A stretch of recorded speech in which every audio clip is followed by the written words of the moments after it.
adduunyadu waa imtixaan wax walba aad ku arkaysid halkan waa Somali Sudanese Hospital waxa kula kulmay dhacdo naadir ah oo inta badan aan ka dhicin wadankeena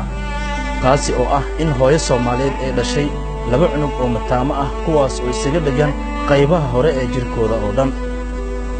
waxa ay leeyihiin afar gacmood iyo laba lugood oo ay wadaagaan dhacdada la yaabka leh ayaa ah marka uu hurdaayo mid ka mid ah mataanaha in uu ka kala soo jeedo waxa intaasi dheer in mid walba oo iyaga ka mid ah uu dhaqaajinayo lugta iyo gacanta xigta isaga Bismillahir Rahmanir Rahim waxaan ahay hooyada dhashay gabadha cunugga mucjisada dhashay waa umayr oo laba hal wuxuu yaalamayna waa gabar laba lugood ay leeyihiin laba madaxay leeyihiin afar gacmood ay leeyihiin waa mucjiso rabbaaniya waxaan ka codsanaynaa cilmiga diinka xataa quraanka wuxuu noo gala ganacsatada ummadda ilaahay intii madalkeena iyo muuqaalkeena arkaysa rijaayada ummadda Soomaaliyeed inta muslim ah oo arkaysa dhibaatada dhibeyso waxaan rabnaa inay naga saacidaan xaddaayo annagu meel geesa ma kahno oo dhaqaale meel ku geesana ma lihin indhaha hataa ma lihin oo meelaha lagu qaato lagu maro dhibaato qaba soo arkay maahin waxaan ka codsanaynaa in nagala caawiyo Bismillahir Rahmanir Rahim magacay waa Sahar Umar Maxamed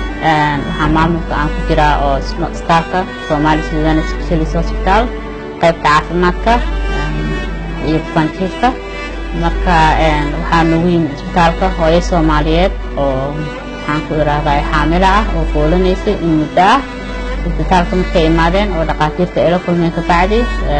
gabadha waxaa ku soo baxday inay qooshi ay sii socon weysay oo ilmihii ay dhali weysay ka bacdi qalliin ayaa lagu suubiyey qalliinkiina waxaan ku iraa waxaa hooyadii ilaahay ka soo bixiyey laba ilmood oo mataamo ah oo conjoined twins ah oo ilaahay isku abuuray qaybta dambe ilmaha afar gacmood ay leeyihiin laba lugood ay leeyihiin qaybta dambe way isaga dhagan yihiin marka alxamdulillah waa ilaahay wuxuu keenay waaye ilaahay maartay hooyadii ilmuhu labaduba aad u fiican yihiin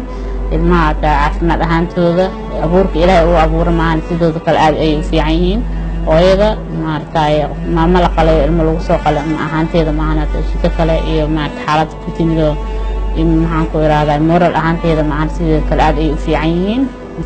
muhiimadda fariintan ayaa ah in qof waliba oo damiir leh uu soo caawiyo ilmahan aadka u yar ee dhalan muddada 3 maalin ah